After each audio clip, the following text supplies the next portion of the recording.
Okay, hello. This time I've got a Victorinox Swiss tool,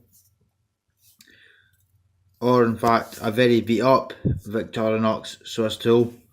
This is one that I picked up in a second hand shop, antique shop, whatever.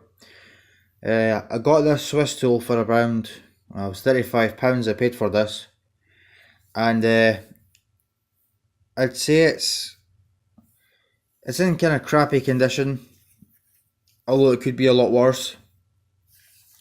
Almost all of the tools on this Swiss tool is damaged in some way, although many of them can be repaired. I've emailed Victorinox to see if they can do anything about it, whether they could repair it, and to inquire how much a repair would cost. I've never actually had a damaged Swiss Army knife before, and inquired about having it repaired. So whatever comes back to me, I'm not sending it off yet, but once I know what they could do, I'll ship it off if possible. If I can't ship it off, or they're not willing to do anything about it, I'll probably mention it in another YouTube video, because like I said, I've never actually used their service before. But if nothing can be done with this multi-tool, I will attempt to repair some of the damage myself. So let's just have a closer look at this multi-tool and assess the damage that it does have. Now obviously I've already done that. I've had this in my possession for about 2 or 3 weeks now.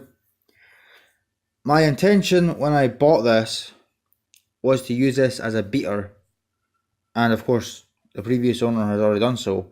By a beater I mean I wasn't going to let it get in this condition, but I meant something that I could actually use. Maybe a beater is the wrong word, but something that I was actually willing to use.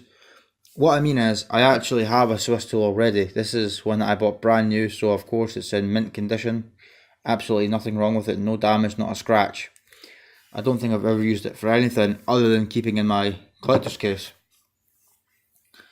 To buy them new, they're £100, so I thought, I'll pick up a cheap one, and I finally found one. So let's have a look at the damage on this one.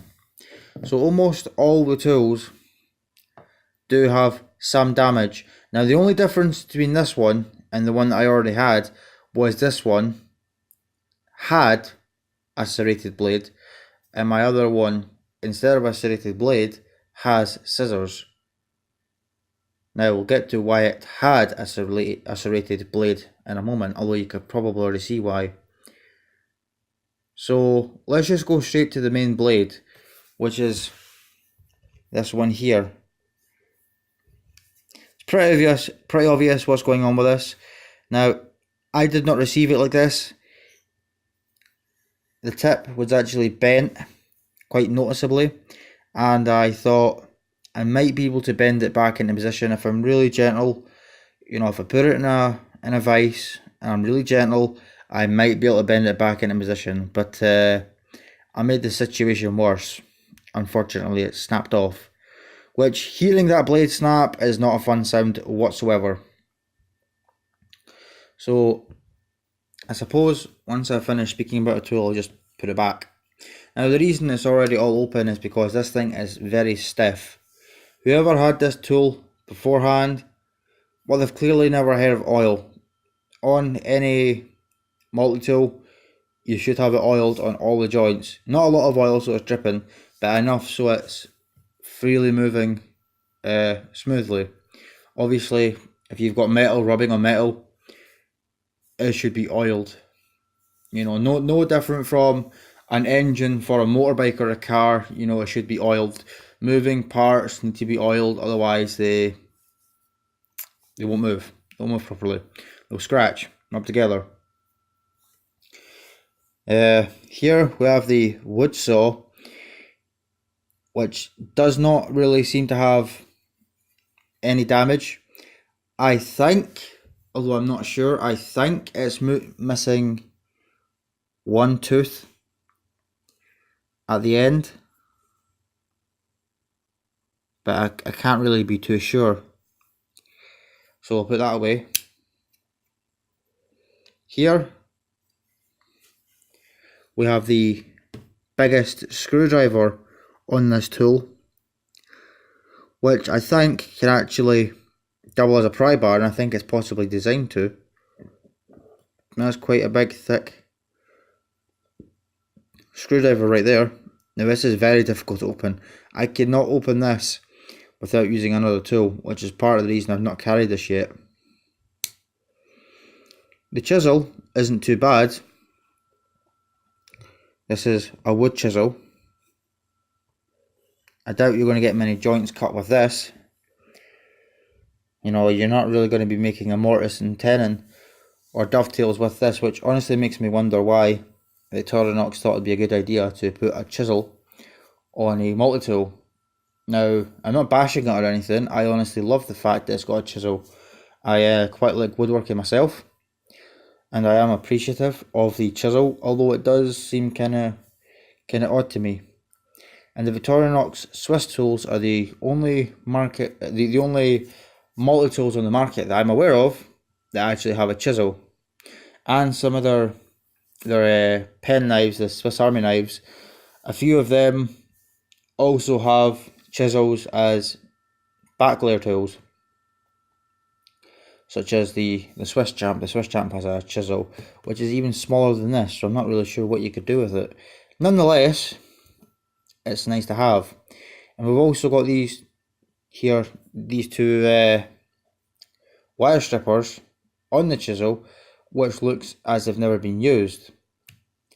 Here we have the cap lifter slash screwdriver slash wire bender, and it's in not too bad condition, although the screwdriver is twisted. It's probably still usable as long as you don't put too much pressure on it, too much torque. It should be okay, but whoever used this, they expected a bit too much of it. You know, it is a multi-tool. It can't do everything. You can only put so much force in these. They're not meant to be that tough. I mean, they're meant to be tough, but they're not designed to, replace a screwdriver. It's only to, just in case you've got nothing else to hand. Ideally though, in this situation, the previous owner should have gotten a dedicated screwdriver. The can opener slash Phillips driver, nothing wrong with that whatsoever. Here we have the metal file. It's just a little rusty, that's all. I've actually cleaned up this entire multi-tool. There was a lot more rust on it, but I cleaned it off with water, vinegar and soap, and scrubbed the file using a nail brush. Now this, here we have a small flat blade screwdriver, which, same again, the previous owner has put a little bit too much force on it and it has snapped. Now this would be the easiest tool of them all to repair, because this is simply the case of taking it to the bench grinder, which I do have a bench grinder, so if Victorinox doesn't get back to me or they won't do anything, I'll take this tool to the bench grinder. And if you don't have a bench grinder, you could just use a file. Now the Phillips driver, well, you know what, I'll do the Phillips driver last. So open that right up. This is an all or a punch for making small holes in wood, leather, etc. This does have a little bit damage, although nothing that can't be repaired. If we come closer and I get the focus, which it doesn't look like it wants to.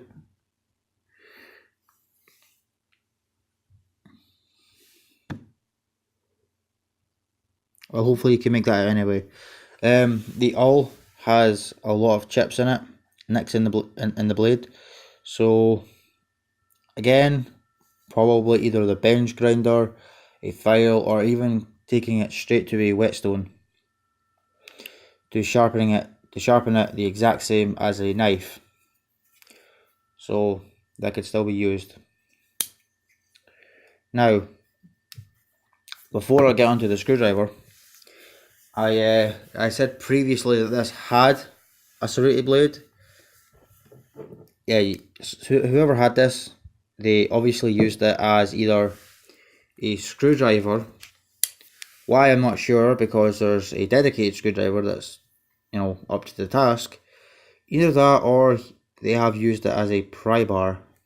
And that's one thing you don't want to do with a knife, unless it's a knife that is specifically designed to be used as a pry bar. I mean, there are some damn tough knives out there nowadays. There's one by Haltifors, it costs about 10 quid.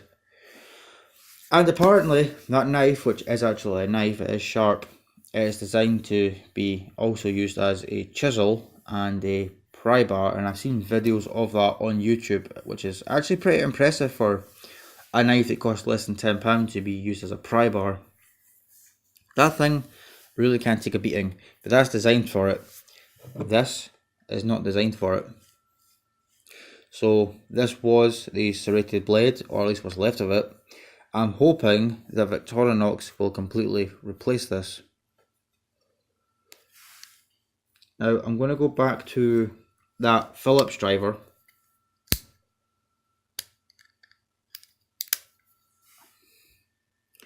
Not entirely sure if you can see what the problem there is, but I'll take out the Phillips driver on my other Swiss tool, the one that hasn't been used, and I'll compare them side by side. This one here has been, you know, ground. When turning a screw, it's removed steel from this driver. Have you ever used a drill to drive in a screw and the screwdriver bit gets ground and it no longer fits into the screw? I think that usually happens when using the wrong size driver with the screw, but that's what's happened here. The sad part is, unlike those bits for drills, this is not replaceable. So once again, I'm hoping Victorinox will replace this. Now that's all the tools in the handles. Now let's have another, well, before we look at the pliers, let's look at the handles and the rulers. So I'm not sure if it's just me, but it looks like this one is slightly discolored and it's a little bit less shiny, although I can't really tell. I'm kind of struggling to tell,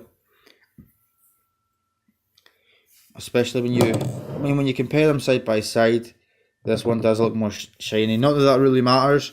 I mean, as general wear, you expect that from something that's been used.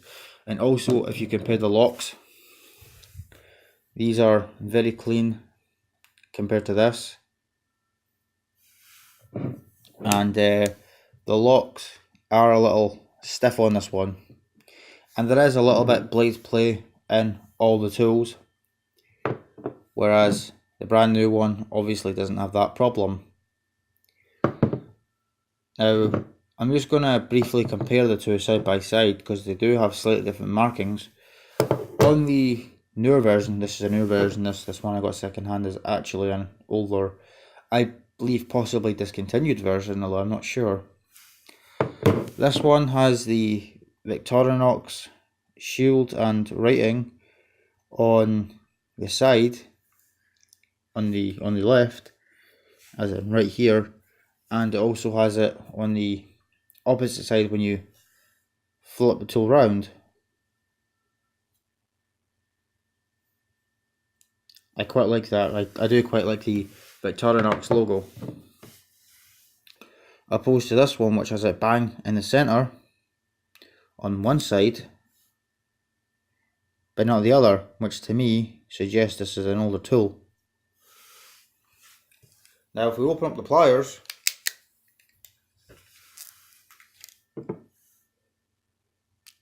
the condition of them is not too bad. The wire cutters look barely used, if at all.